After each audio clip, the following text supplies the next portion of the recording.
Olá, pessoal. Vamos continuar a leitura do livro De Casa em Casa, Crescimento da Igreja nos Lares.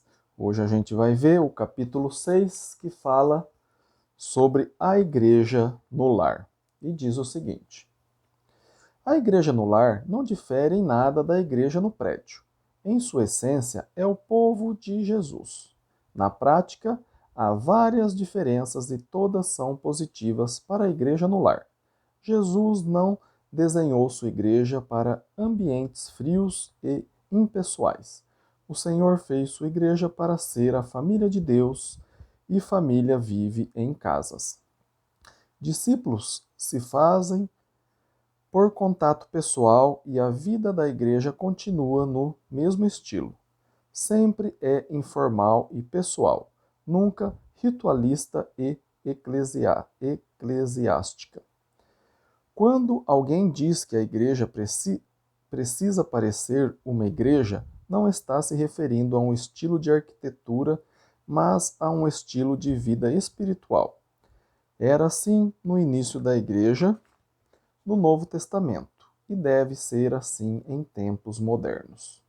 A igreja em casa aproveita esse ambiente familiar.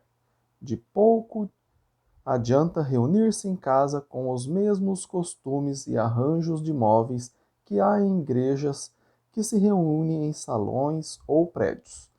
Abre parênteses, bancos ou cadeiras enfileiradas, uso de púlpito, ministrante em pé, uso de roupa mais formal, etc. Fecha parênteses. O jeito doméstico, pelo contrário, une mais as pessoas e faz de todos participantes e não espectadores. Numa casa é mais fácil entender que não vamos à igreja, que somos a igreja. As reuniões acontecem todos os domingos e noutros dias possíveis. Durante a semana, os formatos são variados de acordo com a situação das pessoas presentes. O estilo varia muito de acordo com o propósito. Abre parênteses, estudo bíblico, tempo de oração ou louvor, explicação para novos discípulos ou novos contatos, etc. Fecha parênteses. E de acordo com os participantes. Abre parênteses, homem, mulher, casais, jovens, crianças, etc. Fecha parênteses. Sem observar tradições religiosas e, especialmente, a frase costumeira, abre parênteses, nunca fizemos assim, fecha parênteses, aspas, fecha aspas, existe liberdade total para a realização de todo tipo de reunião e trabalho. O culto dominical tem 5 atos bem definidos no Novo Testamento: cantar, orar, ouvir a mensagem de Deus, de Jesus, tomar a ceia e ofertar. São essas 5. Todos participam ativamente. Segundo a Escritura, são os homens que conduzem os trabalhos. Porém, isso não quer dizer que os outros ficam parados. Todos os atos exigem atenção e participação pessoal. O arranjo da sala, abre parênteses, ou cozinha ou quintal, fecha parênteses, influi muito na dinâmica do grupo.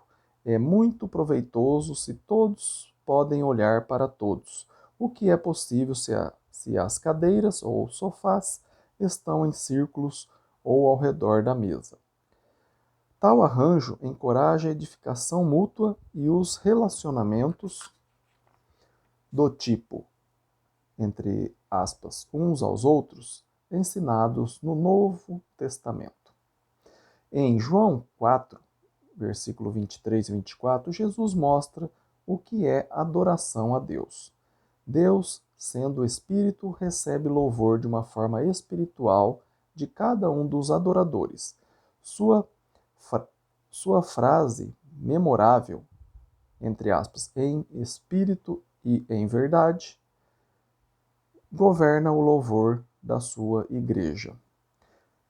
Entre aspas, em espírito, indica uma forma espiritual de expressão de nosso coração a Deus e lembra que o Espírito Santo que nos habita, que nos habita.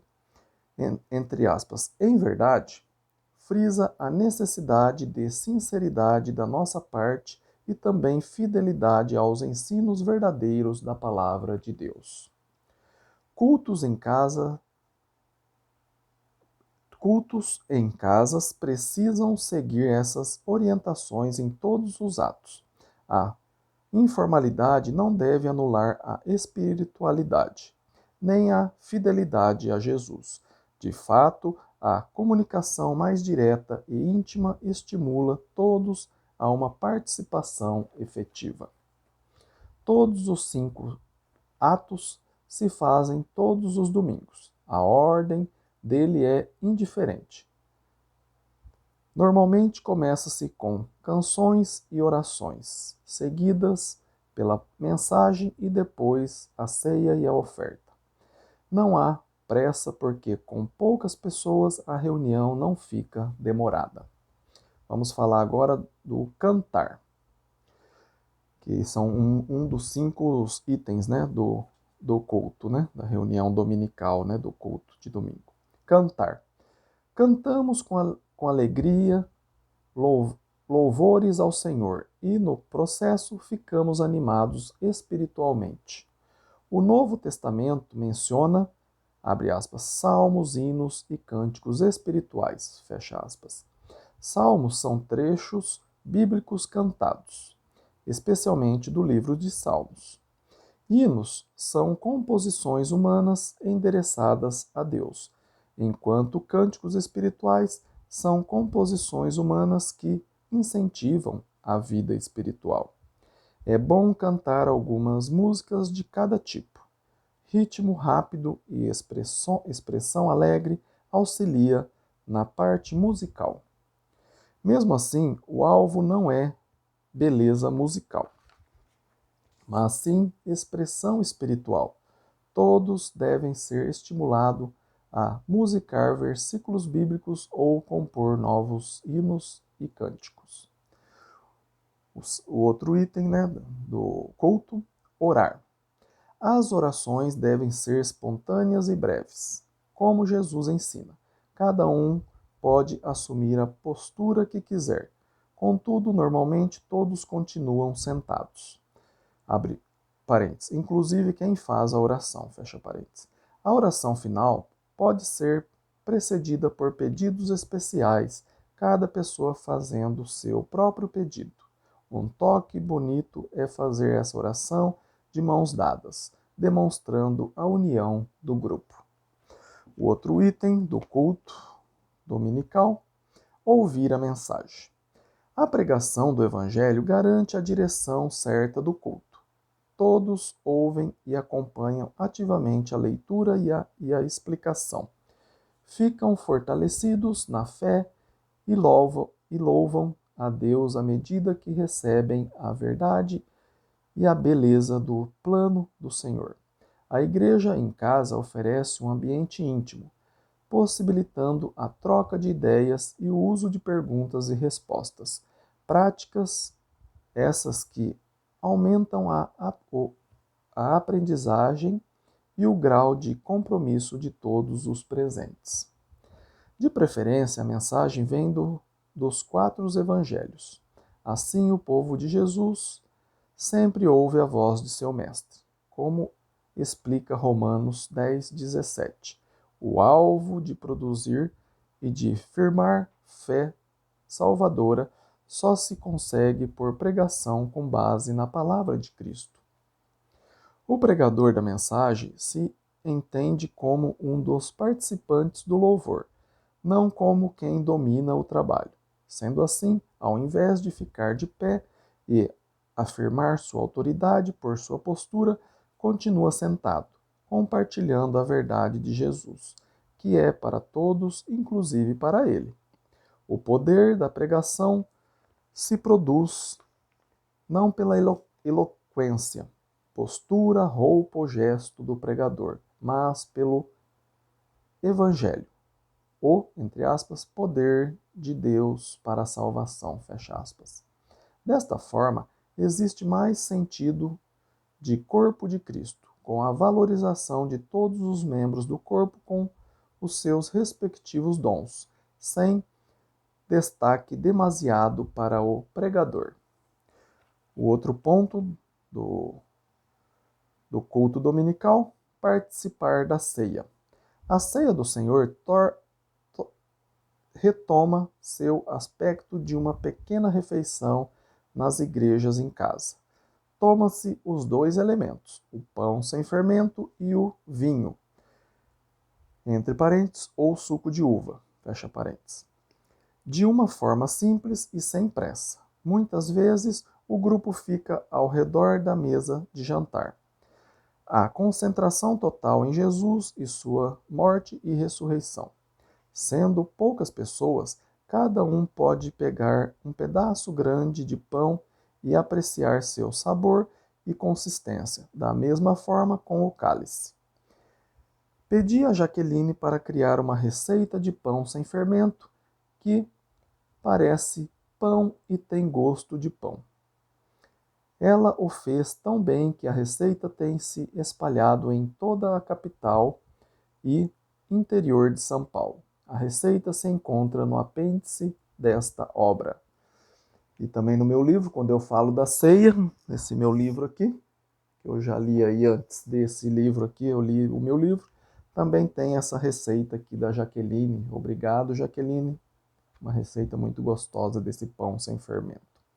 O outro item, do culto dominical, ofertar. Em igrejas e em casas, o povo de Jesus aprende, na prática, a verdade das palavras do Senhor. Abre aspas. Há mais felicidade em dar do que em receber, fecha aspas. A oferta se torna uma alegre demonstração do amor a Deus. No Novo Testamento de Jesus, a oferta é livre e cada um decide o que vai contribuir, de acordo com o seu nível de prosperidade. Uma vantagem de reunir-se em casa é que a igreja não tem contas ou outros gastos fixos.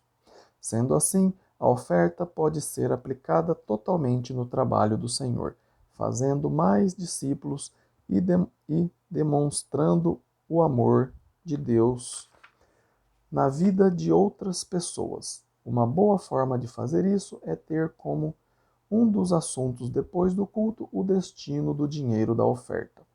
Todos opinam livremente sobre as opções apresentadas e decidem sobre o uso. Pode ser uma viagem missionária, a compra de Bíblias, uma cesta básica ou remédio, etc. Quem teve a ideia leva o dinheiro para cumprir o alvo desejado. Assim, há participação total em todos os aspectos.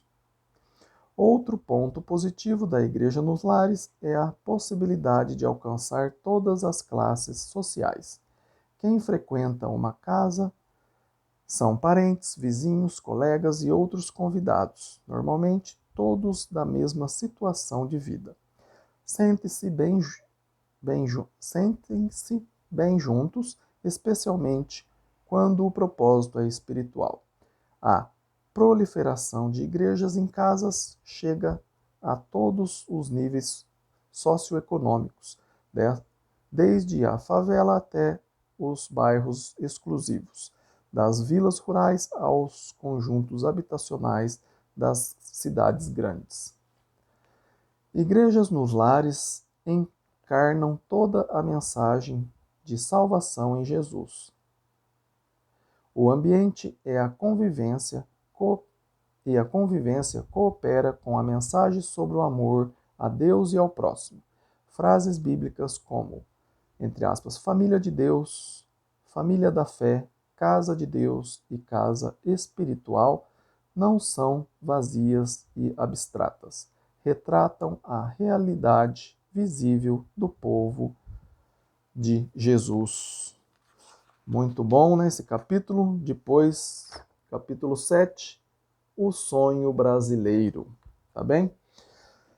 Se você está gostando da leitura desse livro, de casa em casa, crescimento da igreja nos lares, compartilhe esse vídeo para que mais pessoas aprendam né, que pode ser simples também o culto do Senhor nos lares, né?